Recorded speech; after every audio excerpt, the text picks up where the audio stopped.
ಸುಳ್ಳು ಏನು ಒಬ್ರಿಗಿಬ್ರಿಗಾದ್ರೆ ಮಾಡ್ತಾರೆ. ಕೋಟಾನು ಜನ ಬಿದ್ದಿದೆ, ಎಲ್ಲರಿಗೂ ಮಾಡೋಕ್ಕಾಗುತ್ತೆ. ಇವತ್ತು ಕೋಟಿಗಟ್ಟಲೆ ಜನ ಫುಟ್ಬಾಲ್ದಲ್ಲಿ ಇದನ್ನೇ ನಂಬ್ಕೊಂಡು ಜೀವನ ಮಾಡ್ತಿದ್ದಾರೆ. ವಾರ ಎಂದು ಎದ್ಕೊಂಡು ಸರಿಯಾಗಿ ಊಟ ಮಾಡೋಕ್ಕೆ ಆಗ್ತಾ ಇಲ್ಲ. ಕೊಡೋರು ಯಾರು ಇಲ್ಲ, ಬರೀ ತೆಗೆಸೋರು ಅಷ್ಟೇ. ಕೊಡೋರು ಯಾರು ಇಲ್ಲ, ಎಲ್ಲರ ಕೂಲಿ ನಾಳೆ ಮಾಡ್ಕೊಂಡು ಸಾಯ್ಬೇಕು. ಅವ್ರು ಏನು ಮಾಡ್ಯಾರ, ಅವ್ರು ಚೆನ್ನಾಗೇ ಇರ್ತಾರೆ. ನಮ್ಮಂತ ಬಡವ್ರ ಹೊಟ್ಟೆ ಮೇಲೆ ಅಲ್ಲ ಮೇಡಮ್, ಇಲ್ಲಿ ಯಾರು ನಡೆದಾಡ್ತಾರೆ, ಯಾರು ಬರಲ್ಲ ಇಲ್ಲಿ ಅಂತ ಗುಂಡಾಗಳಿಗೆ ಅವ್ರು ಕೊಡೋದು ಬದಲು ಸರ್ಕಾರಕ್ಕೆ ಕೊಟ್ಬಿಡ್ತೀವಿ. ಇಂಥ ಜಾಗ ಅಂತ ಫಿಕ್ಸ್ ಮಾಡ್ಬಿಟ್ಟು ಇಷ್ಟು ಅಂತ ಹೇಳಿದ್ರೆ ನಮ್ಗೆ ಅದು ಅನುಕೂಲ ಆಗುತ್ತೆ. ಫುಟ್ಪಾತ್ ಮೇಲೆ ಜನ ಓಡಾಡಬೇಕು, ಸೊ ಅಂಗಡಿಗಳು ಅದು ಇದು ಇದ್ರೆ ಡಿಸ್ಟರ್ಬ್ ಆಗುತ್ತೆ ಅಂತ ತೆರವು ಕಾರ್ಯಾಚರಣೆ ಮಾಡ್ತಾ ಇದ್ದಾರೆ. ಹೌದು. ಏನ್ ಅನಿಸ್ತಾ ಇದೆ? ನೀವು ಎಷ್ಟು ವರ್ಷದಿಂದ ವ್ಯಾಪಾರ ಮಾಡ್ತಿದ್ದೀರಾ? ನಾವು ಇಲ್ಲಿ 40 ವರ್ಷದಿಂದ 40 ವರ್ಷದಿಂದ ಪಾನಿಪುರಿ ಮಸಾಲೆ ಪುರಿ ಮಾಡ್ತಿದ್ದೀರಾ ಇದೇ ಜಾಗದಲ್ಲಿ. ಬಿಸ್ನೆಸ್ ಎಲ್ಲ ಚೆನ್ನಾಗಾಗುತ್ತಿಲ್ಲ? ಸುಮಾರು ಆಗ್ತದೆ ಮೇಡಮ್. ಇವಾಗ ತೆರವು ಮಾಡಿದ್ರೆ ಏನ್ ಮಾಡ್ತೀರಾ? ಏನು ಮಾಡೋದು, ಇದನ್ನೇ ನಂಬ್ಕೊಂಡಿದ್ದೀವಿ ನಾವು. ಇದು ಬಿಟ್ಟರೆ ಬೇರೆ ವಿಧಿಲ್ಲ ನಮಗೆ. ಇದರಿಂದನೇ ನಮಗೆ ಎಲ್ಲ ಸಂಸಾರ ನಡೆಯೋದು. ಬೇರೆ ವಿದ್ಯೆಗೆ ಇಲ್ಲ ನಮ್ಗೆ. ಇದೊಂದು ಬಿಟ್ಟರೆ ನಮ್ಗೆ ಇದನ್ನೇ ಮಾಡಲೇಬೇಕು. ನೋಟಿಸ್ ಏನಾದ್ರು ಕೊಟ್ಟಿದ್ದಾರಾ? ಇನ್ನೂ ಬಂದಿಲ್ಲ ಮೇಡಮ್ ಈ ಕಡೆ. ಈಗ ಕೋರಮಂಗಲದಲ್ಲೂ ಒಂದಷ್ಟು ಕಡೆ ಈ ತೆರವು ಕಾರ್ಯಾಚರಣೆ ಅಂತ ಹೇಳಿದ್ದಾರೆ. ನಾಳೆ ಬರುತ್ತೋ ಯಾವಾಗ ಬರ್ತದೆ ಗೊತ್ತಿಲ್ಲ. ಈಗ ಒಂದ್ ವೇಳೆ ಬಂತು ಅಂದ್ರೆ ಏನ್ ಮಾಡ್ತೀರಾ? ಏನು ಮಾಡೋಕ್ಕಾಗ ಸರ್, ಎಲ್ಲರಿಗೂ ಹೋದಂಗೆ ಆಗುತ್ತೆ. ನಮಗೆ ಈಗ ನಮ್ಗೆ ಒಬ್ರಿಗೋಸ್ಕರ ಬಿಡ್ತಾರ? ಈಗ ಬೇರೆ ಕಡೆ ವ್ಯವಸ್ಥೆ ಮಾಡ್ಕೊಡ್ತೀವಿ ಅಂದ್ರೆ ಎಲ್ಲಿ ಮಾಡ್ಕೊಡ್ತಾರೆ? ಸರ್ಕಾರ ಮಾಡ್ಕೊಡ್ತಾರ ನಮಗೆ ಅಂತಿದ್ದಾರೆ. ಕೆಲವರಿಗೆ ಬೇರೆ ಕಡೆ ವ್ಯವಸ್ಥೆ ಅವೆಲ್ಲ ಸುಳ್ಳು ಮೇಡಮ್. ಡಿ ಕೆ ಶಿವಕುಮಾರ್ ಅವರು ಅದಕ್ಕೆ ಪರಿಹಾರ ಏನಿದೆ ಮಾಡ್ತೀವಿ ಅಂದಿದ್ದಾರೆ. ಅವೆಲ್ಲ ಸುಳ್ಳು. ಏನು ಒಬ್ರಿಗಿಬ್ರಿಗಾದ್ರೆ ಮಾಡ್ತಾರೆ. ಕೋಟಾನು ಜನ ಬಿದ್ದಿದೆ, ಎಲ್ಲರಿಗೂ ಮಾಡೋಕ್ಕಾಗುತ್ತಾ? ಕಷ್ಟ ಇದೆ ಅವೆಲ್ಲ.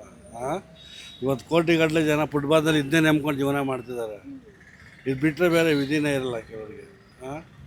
ಇದನ್ನೇ ನಂಬ್ಕೊಂಡು ಎಷ್ಟೋ ಜನ ಏನೇನೋ ಪಾಪ ಸಾಲ ಸೋಲ ಅವು ಲೋನು ಏನೇನೋ ಮಾಡ್ಕೊಂಡು ಏನೋ ಇದು ಮಾಡ್ತಿದ್ದಾರೆ. ಈಗ ಏಕ್ದಮ್ ಹಿಂಗೆ ಬಿಟ್ಟರೆ ಅವ್ರನ್ನ ಹಾಕೊಂಡೇ ಸಾಯ್ಬೇಕಾಗುತ್ತೆ. ಬೇರೆ ವಿಧಿನೇ ಇರಲ್ಲ. ಈ ಗೌರ್ಮೆಂಟ್ ಬಂದ್ಮೇಲೆ ಹಿಂಗ್ ಮಾಡ್ತಾ ಇರೋದು ಅಂತ, ಅದು ಡಿ ಕೆ ಶಿವಕುಮಾರ್ ಅಧಿಕಾರ ವಹಿಸ್ಕೊಂಡ್ಮೇಲೆ. ಈ ಹಿಂದೆ ಸಿದ್ದರಾಮಯ್ಯನವರು ಇದ್ರು, ಅದ್ರ ಹಿಂದೆ ಹೌದು. ಯಾರು ಹಿಂಗೆ ಮಾಡಿಲ್ಲ ಮೇಡಮ್. ಯಾವತ್ತೂ ಯಾರು ಹಿಂಗೆ ಮಾಡಿಲ್ಲ. ಇವರೇ ಇದು ಮಾಡ್ತಿದ್ದಾರೆ. ಇದು ಭಾಳ ತೊಂದರೆ ಆಗ್ತಾವೆಲ್ಲ.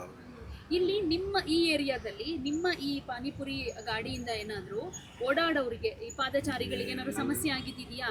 ಎಂಥದ್ದಿಲ್ಲ ಮೇಡಮ್. ಇಲ್ಲಿ ಅಂತ ಟ್ರಾಫಿಕ್ ಗಿಪಿಕ್ ಏನಿಲ್ಲ ಮೇಡಮ್. ಇದು ಸರ್ವಿಸ್ ರೋಡ್ ಅಲ್ವಾ, ಏನು ತೊಂದರೆ ಏನಿಲ್ಲ. ಏನು ಸಮಸ್ಯೆ ಆಗಿಲ್ಲ.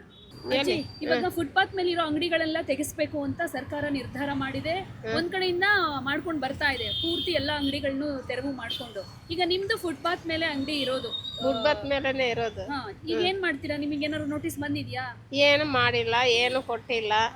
ಗೌರ್ಮೆಂಟ್ ಅಲ್ಲಿ ಚಪ್ಪಳ ಅಂಗಡಿಯಲ್ಲೆಲ್ಲ ಎಲ್ಲಿನೂ ಎತ್ತಿಲ್ಲ, ಎಲ್ಲಿನೂ ಎತ್ತಕ್ಕೆ ಸಾಧ್ಯ ಇಲ್ಲ. ಗೌರ್ಮೆಂಟಲ್ಲಿ ಅಂಬೇಡ್ಕರಲ್ಲಿ ಸಂಘದಲ್ಲಿ ಇದ್ದೀವಲ್ಲ, ಅದಕ್ಕೋಸ್ಕರ ಗೌರ್ಮೆಂಟಲ್ಲಿ ನಮಗೆ ಏನು ಎತ್ತಕ್ಕೆ ವೇಲ್ವಾಸನೆ ಇಲ್ಲ ಅಂತ ಹೇಳಿದ್ದಾರೆ. ಅರ್ಧ ಜನ ಬಂದು ಬಿಡ್ಬತ್ತಂದ್ರೆ ಎಲ್ಲ ಅಂಗಡಿ ತೆಗಿತಾರಂತ ಹೇಳ್ತಾ ಇದ್ದಾರೆ.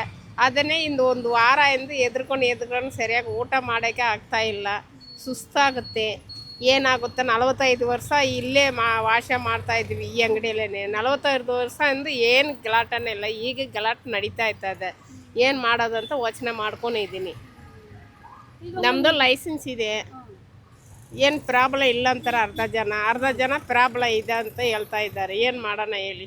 ಈಗ ಒಂದ್ ವೇಳೆ ಬಂದೀಗ ಒಬ್ರಿಗೊಂದು ನ್ಯಾಯ ಇನ್ನೊಬ್ರಿಗೊಂದು ನ್ಯಾಯ ಅಂತ ಮಾಡೋಕ್ಕಾಗಲ್ಲ. ಈ ಏರಿಯಾದಲ್ಲಿರೋ ಫುಟ್ಪಾತ್ ಅಂಗಡಿಗಳನ್ನ ತೆಗೆಸಲೇಬೇಕು ಅಂತ ಏನಾದ್ರು ಬಂದು ತೆರವು ಮಾಡಕ್ಕೆ ಬಂದರೆ ಏನು ಮಾಡ್ತೀರಾ? ಏನು ಮಾಡಬೇಕು? ತೆಗಿಬೇಕಂದ್ರೆ ತೆಗಲೇಬೇಕು, ಎಲ್ಲನ ತಕ್ಕೊಂಡು ಎತ್ಕೊಂಡು ಹೋಗಿ ಇಕ್ಕಬೇಕು ಅಷ್ಟೇ. ಏನು ಮಾಡೋಕ್ಕಿಲ್ಲ. ಬೇರೆ ಕಡೆ ಪರಿಹಾರ ಅಂತ ಏನಾದರೂ ಕೊಡೋದಾದರೆ ನೀವು ಬೇರೆ ಕಡೆ ಶಿಫ್ಟ್ ಆಗಿ ಅಲ್ಲಿ ವ್ಯಾಪಾರ ಮಾಡ್ಕೊಂಡಿರ್ತೀರಾ? ಹಂಗೆ ಏನಾನ ಮಾಡಿದ್ರೆ ಮಾಡ್ಬೋದು. ಆ ಥರ ಏನಾನ ಮಾಡಿದ್ರೆ ಮಾಡ್ಬೋದು. ಈ ಸಂಬಂಧವಾಗಿ ಯಾರೂ ನಿಮ್ಮ ಏರಿಯಾದಲ್ಲಿ ಮಾತಾಡಿಲ್ವಾ? ನಿಮ್ಮ ಅಕ್ಕಪಕ್ಕ ಬೇರೆ ಫುಟ್ಪಾತ್ನೆಲ್ಲ ಇರೋ ಅಂಗಡಿಗಳು ಎಲ್ಲ ಒಟ್ಟಾಗಿ ನಿಂತ್ಕೊಂಡು ಮನವಿ ಮಾಡ್ಕೊಳ್ಳೋಣ, MLA ಬಳಿ ಹೋಗೋಣ, ಈ ಥರದ್ದೇನು ಏನು ಮಾತಾಡಿಲ್ಲ. ಯಾರು ಆ ಥರ ಅವಶ್ಯಕತೆ ಏನು ಮಾತಾಡಿಲ್ಲ. ಇದೇ ಭಯ.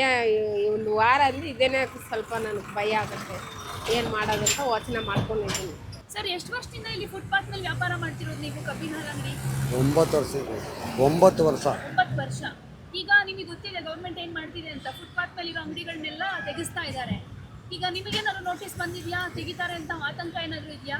ತೆಗಿತಾರೆ ಅಂತ ಗ್ಯಾರಂಟಿ ಇದೆ, ನೋಟಿಸನ್ನು ಕೊಟ್ಟಿಲ್ಲ. ಈಗ ಇನ್ ಕೇಸ್ ಏನಾದರೂ ಬಂದು ತೆಗಿಸ್ಬೇಕು, ನೀವು ನಿಮ್ಮ ಅಂಗಡಿಯಲ್ಲಿ ಇರೋಂಗಿಲ್ಲ, ಇಟ್ಟಿದ್ದೀರಾ ಅಂತ ಹೇಳಿದ್ರೆ ಏನು ಮಾಡ್ತೀರಾ? ಏನು ಮಾಡೋಕ್ಕಾಗೋದಿಲ್ಲ, ತೆಗಿಲೇಬೇಕಿನ್ನ. ಪರಿಹಾರ ಅಂತ ಏನಾದರೂ ಯಾರು ಕೊಡೋದಿಲ್ಲ. ಬೇರೆ ಕಡೆ ವ್ಯವಸ್ಥೆ ಮಾಡ್ತೀವಿ ಮಾರಾಟಕ್ಕೆ ಅಂತ, ವ್ಯಾಪಾರ ಮಾಡೋಕ್ಕೆ. ಅದು ಹೇಳೋದಿಲ್ಲ ಅವರು. ಅವ್ರು ತೆಗಿಬೇಕು ಅಷ್ಟೇ. ಈಗ ಡಿ ಕೆ ಶಿವಕುಮಾರ್ ಗೌರ್ಮೆಂಟ್ ಇವಾಗ ಮುಂಚೆ ಸಿದ್ದರಾಮಯ್ಯ ಗೌರ್ಮೆಂಟ್ ಇತ್ತು, ಮುಂಚೆ ಬಿಜೆಪಿ ಗೌರ್ಮೆಂಟ್ ಇತ್ತು, ಅವ್ರು ಯಾರೂ ಈ ಥರದ ಕೆಲಸ ಕೈ ಹಾಕಿರ್ಲಿಲ್ಲ. ಇಲ್ಲ. ಈಗ ಈ ಡಿ ಕೆ ಶಿವಕುಮಾರ್ ಬಂದ್ಮೇಲೆ ಈ ಥರ ಬೆಂಗಳೂರಿನಲ್ಲಿ ಈ ಥರ ಚೇಂಜಸ್ ಆಗ್ತಾ ಇರೋದಕ್ಕೆ ಏನು ಅನ್ಸುತ್ತೆ? ಏನು ಅನ್ಸುತ್ತವೆ, ಎಲ್ಲರೂ ಜೀವನ ಕಿತ್ಕೊಂಡಂಗೆ ಆಗುತ್ತೆ. ಇವಾಗ ಇದರಿಂದ ಎಷ್ಟು ಜನ ಜೀವನ ಮಾಡ್ತಾರೆ, ಅದೆಲ್ಲ ಹೋಗುತ್ತೆ. ಅವರೆಲ್ಲ ಬೀದಿಗೆ ಬರ್ತಾರೆ. ಮತ್ತೆ ಹಿಂಗೆ ಮುಂದೆ ಪರಿಹಾರ ಅಂತ ಆಗಲಿ ಪರಿಹಾರ ಯಾರು ಕೊಡೋರೆ ಏನು ಮಾಡ್ಬೇಕಂತಿದ್ದೀರಾ? ಕೊಡೋರು ಯಾರು ಇಲ್ಲ, ಬರೀ ತೆಗೆಸೋರು ಅಷ್ಟೇ. ಅವರು ಕೊಡೋರು ಯಾರು ಇಲ್ಲ. ಹೋರಾಟ ಮಾಡ್ತೀನಿ ಆ ಥರದ್ದೇನೂ ಇಲ್ಲ. ಏನಕ್ಕೆ ಯಾರ ಮ್ಯಾಗ ಮೇಡಮ್ ಮಾಡೋಣ ಹೋಗಿ ಮಾಡಿದ್ರೆ ಅವ್ರು ಏನು ಉತ್ತರ ಕೊಡಲ್ಲ. ನಾವು ನೋಡ್ಕೊಂತೀವಿ ಅಂತಾರೆ ಅಷ್ಟೇ. ಎಲ್ಲರ ಕೂಲಿ ನಾಳೆ ಮಾಡ್ಕೊಂಡು ಸಾಯ್ಬೇಕು ಅಷ್ಟೇ. అంటే ಎಷ್ಟು ವರ್ಷದಿಂದ ವ್ಯಾಪಾರ ಮಾಡ್ತಿದ್ದೀರಾ ಇಲ್ಲಿ? ಆಯ್ತಿಲ್ಲ, ಒಂದು 15 ವರ್ಷ ನಮ್ದು. 15 ವರ್ಷ. ಈಗ ಫುಟ್ಪಾತ್ ಮೇಲೆ ಇರೋ ಅಂಗಡಿಗಳನ್ನೆಲ್ಲ ತೆಗಿಸ್ಬೇಕು ಅಂತ ಸರ್ಕಾರ ಕೆಲವು ಕಡೆ ತೆಗಿಸ್ತಾ ಇದೆ. ನಿಮಗೇನಾದ್ರು ನೋಟಿಸ್ ಬಂದಿದ್ಯಾ? ನೋಟಿಸ್ ಏನು ಕಳಿಸಿಲ್ಲ, ಬರ್ತೀವಿ ಅಂತ ಹೇಳಿದ್ದಾರೆ. ನಮ್ಮದು ಕಾಡು ಗಿಡ ಎಲ್ಲ ಐತೆ, ಹಂಗಾರೆಲ್ಲ ತೆಗೀರಿ ಅಂತ ಒಟ್ಟಿನಲ್ಲಿ ಬಂದಿಲ್ಲ. ಈ ರೋಡಲ್ಲಿ ಏನು ಮಾಡ್ತೀರಾ? ತೆಗೀರಿ ಅಂತ ಅವ್ರೆ ಹೇಳ್ತಾ ಇದ್ದಾರೆ, ಹೇಳ್ಬಿಟ್ಟು ಹೋಗಿದ್ದಾರೆ. ಮೇಲೆಲ್ಲ ಹೇಳಿದ್ದಾರೆ ಅಂತ ಇಲ್ಲಿಗೆ ಬಂದಿಲ್ಲ ಇನ್ನು. ಏನು ಮಾಡ್ತೀರಾ ಈಗ ಬಂದು ಬಂದು ತೆಗೀರಿ ಅಂದರೆ ಏನು ಮಾಡೋದು? ಅದೇ ಏನು ಮಾಡೋದು? ನಿಮ್ಮಂತಾರೆ ಏನೋ ಹೆಲ್ಪ್ ಮಾಡಿದ್ರೆ ಮಾಡ್ಕೋಬೋದು. ಅಲ್ಲ ಅದೇ ಇವಾಗ ಕಷ್ಟ ಆಗುತ್ತೆ. ಈಗ ಇದ್ದಕ್ಕಿದ್ದ ಹಾಗೆ ಬೇರೆ ಕಡೆ ಹೋಗಿ ವ್ಯಾಪಾರ ಶುರು ಮಾಡೋದು. ವಾರ ಕಡೆ ಎಲ್ಲ ನಮ್ಗೆ ಏಜ್ ಆಗೈತೆ, ಅಲ್ಲಿ ಹೋಗಲ್ಲ ಇಲ್ಲಿ. ಇಲ್ಲಿ ಇಷ್ಟು ದಿನ ಅಡ್ಜಸ್ಟ್ ಆಗಿದ್ದೀರಾ, ಮತ್ತೆ ಹಿಂಗೆ ಮುಂದಿನ ಜೀವನ? ಮುಂದಿನ ಜೀವನ ಏನು ಮಾಡ್ಕೊಡ್ತಾರೋ ಗೊತ್ತಿಲ್ಲ, ಸರ್ಕಾರ ಬಿಟ್ಟಿದ್ದು. ಅವ್ರು ಏನು ಮಾಡ್ಯಾರ? ಅವ್ರು ಚೆನ್ನಾಗೇ ಇರ್ತಾರೆ, ನಮ್ಮಂಥ ಬಡವ್ರ ಹೊಟ್ಟೆ ಮೇಲೆ ಹೊಡಿತಾರೆ. ಈಗ ನಡೆದಾಡೋರಿಗೆ ಕಷ್ಟ ಆಗುತ್ತೆ, ಫುಟ್ಪಾತ್ ಮೇಲೆ ಜಾಗ ಇಲ್ಲ. ಯಾರನ್ನ ನಡೆದಾಡ್ತಾರೆ ಸರ್?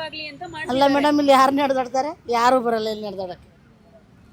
ಇಲ್ಲಿ ಯಾರು ಬರ್ತಾರೆ? ಈ ಕಡೆ ಅಲ್ಲಿ ಬಿಟ್ಟಿದ್ದೀವಲ್ಲ, ಈ ಮರ ಐತೆ, ಇಲ್ಲಿ ಇಟ್ಕೊಂಡಿರ್ತೀವಿ.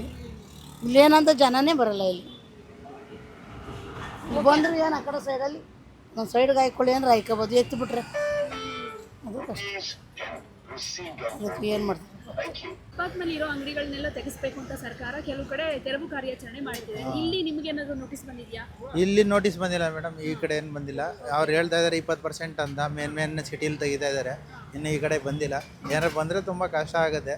ಎಷ್ಟು ವರ್ಷದಿಂದ ಮಾಡ್ತಿರೋದು? ನಾವು 20 ಇಯರಿಂದ ಮಾಡ್ತಾ ಇದ್ದೀವಿ. ಈಗ ಏಕಾಏಕಿ ಬಂದು ತೆಗಿರಿ ಆ ಗಾಡಿ ನಿಮ್ಮದು ಅಂತಂದರೆ ಹಿಂಗೆ ತೆಗೀರಿ ಅಂದರೆ ತುಂಬ ಕಷ್ಟ ಆಗುತ್ತೆ. ಆದರೆ ಒಂದು ಸ್ವಲ್ಪ ನೋಡ್ಕೊಂಡು ಡಿ ಕೆ ಸಾಹೇಬರು ಹೆಲ್ಪ್ ಮಾಡಬೇಕು. ಏನೋ ಗಾಡಿ ಕೊಡ್ತೀನಿ ಅಂತ ಹೇಳಿದ್ದಾರೆ, ಅದು ಕೊಟ್ಟರೆ ಒಳ್ಳೆಯದು. ಆಮೇಲೆ ಅವರು ಬೇಕಾದ್ರೆ ಸರ್ಕಾರಕ್ಕೆ ಇಷ್ಟು ಅಂತ ತಿಂಗಳ ಮಂತ್ಲಿ ದುಡ್ಡು ಇಸ್ಕೊಂಡ್ರು ಪರವಾಗಿಲ್ಲ, ಹೆಲ್ಪ್ ಆಗುತ್ತೆ. ಅವರೇ ಇವಾಗೇನು ಇಸ್ಕೊಳ್ತಾ ಇಲ್ಲ. ಸುಮ್ಮನೆ ಅವ್ರಿವರು ಗುಂಡಾಗಳಿಗೆ ಅವ್ರಿವರು ಕೊಡೋದು ಬದಲು ಸರ್ಕಾರಕ್ಕೆ ಕೊಟ್ಬಿಡ್ತೀವಿ. ಇಂಥ ಜಾಗ ಅಂತ ಫಿಕ್ಸ್ ಮಾಡ್ಬಿಟ್ಟು ಇಷ್ಟು ಅಂತ ಹೇಳಿದ್ರೆ ನಮ್ಗೆ ಅದು ಅನುಕೂಲ ಆಗುತ್ತೆ. ಈಗ 20 ವರ್ಷದಿಂದ ಈ ಜಾಗದಲ್ಲಿ ಮಾಡ್ತಿದ್ದೀರಾ, ಗೊತ್ತಿರೋರು ನಿಮ್ಮ ಅಂಗಡಿ ಅಂತ ಬರ್ತಾರೆ, ಇಲ್ಲಿ ಊಟ ತಿಂಡಿ ಸಿಗುತ್ತೆ ಅಂತ. ಈಗ ಯಾವ್ದೋ ಒಂದು ಜಾಗಕ್ಕೆ ಹೋಗಿ ಬಿಸ್ನೆಸ್ ಪಿಕಪ್ ತಕ್ಷಣ ಆಗಲ್ವಲ್ಲ? ಆಗಲ್ಲ. ಆದ್ರೂ ಪಬ್ಲಿಕ್ಗೆ ಓಡಾಡೋಕ್ಕೆ ತೊಂದರೆ ಆಗುತ್ತೆ ಅಂತ ಅಂದಾಗ ಈ ಗಾಡಿ ಹಾಕಿದ್ರು ಕಾಂಪಿಟೇಷನ್ ಜಾಸ್ತಿ ಇದೆಯಲ್ಲ, ಪಕ್ಕಕ್ಕೆ ಹಾಕ್ತಾನೆ ಇರ್ತಾರೆ. ಅವ್ರು ಮಾಡೋದು ತಪ್ಪಲ್ಲ. ಆದರೆ ಅವರೊಂದು ಮಾಡ್ತಾ ಇದ್ದಾರೆ, ಇವಾಗ ಗಾಡಿ ಕೊಡ್ತಾ ಇದ್ದಾರಲ್ಲ, ಆ ಎಲೆಕ್ಟ್ರಿಕಲ್ ಗಾಡಿ ಅದು ಕೊಟ್ಬಿಟ್ಟು ಒಂದು ಜಾಗ ಅಂತ ಫಿಕ್ಸ್ ಮಾಡಿಬಿಟ್ಟು ರೈಟ್ ಅಂತ ಮಂತ್ಲಿ ಬಾಡಿಗೆ ದರನ ಫಿಕ್ಸ್ ಮಾಡಿದ್ರೆ ಒಳ್ಳೇದು. ಬಾಡಿಗೆ ಕಟ್ಟಿನೂ ಬೇಕಾದ್ರೆ ಬೇರೆ ಕಡೆ ಆದ್ರೆ ವ್ಯಾಪಾರ ಮಾಡ್ಕೊಳ್ತೀನಿ. ಯಾಕೆಂದ್ರೆ ಅಂಗಡಿ ತೆಗಿಬೇಕು ಅಂದ್ರೆ ತೆಗಿಲೇಬೇಕು, ಇನ್ನೇನು ವಿಧಿ ಇಲ್ಲ. ಅಂದರೆ ಒಂದು ಜಾಗ ಅಂತ ನಿಗದಿ ಮಾಡ್ಬಿಟ್ಟು ಒಂದು ಗಾಡಿ ಕೊಟ್ಟರೆ ನಮ್ಗೆ ಇನ್ನೂ ಅನುಕೂಲ. ಕೊಡದಲ್ಲೇ ಸುಮ್ಮನೆ ತೆಗಿತೀವಿ ಅಂದ್ರೆ ಇಲ್ಲ, ಕೊಡ್ತೀನಿ ಅಂತ ಹೇಳಿದ್ದಾರೆ. ಅಪ್ಲಿಕೇಶನ್ ಎಲ್ಲ ತಗೊಂಡಿದ್ದಾರೆ, ನಮ್ಮ ಹತ್ರನೂ ತಗೊಂಡಿದ್ದಾರೆ. ಲೈಸೆನ್ಸ್ ಎಲ್ಲ ಇದೆಯಾ? ಲೈಸೆನ್ಸ್ ಎಲ್ಲ ಕೊಟ್ಟಿದ್ದಾರೆ. ಅವರು ಗಾಡಿ ಕೊಟ್ಟರೆ ನಾವು ಇಂಥ ಜಾಗ ಅಂತ ಫಿಕ್ಸ್ ಮಾಡಿ ಬಾಡಿಗೆನೇ ಕೊಟ್ಕೊ ಹೋಗ್ತೀವಿ.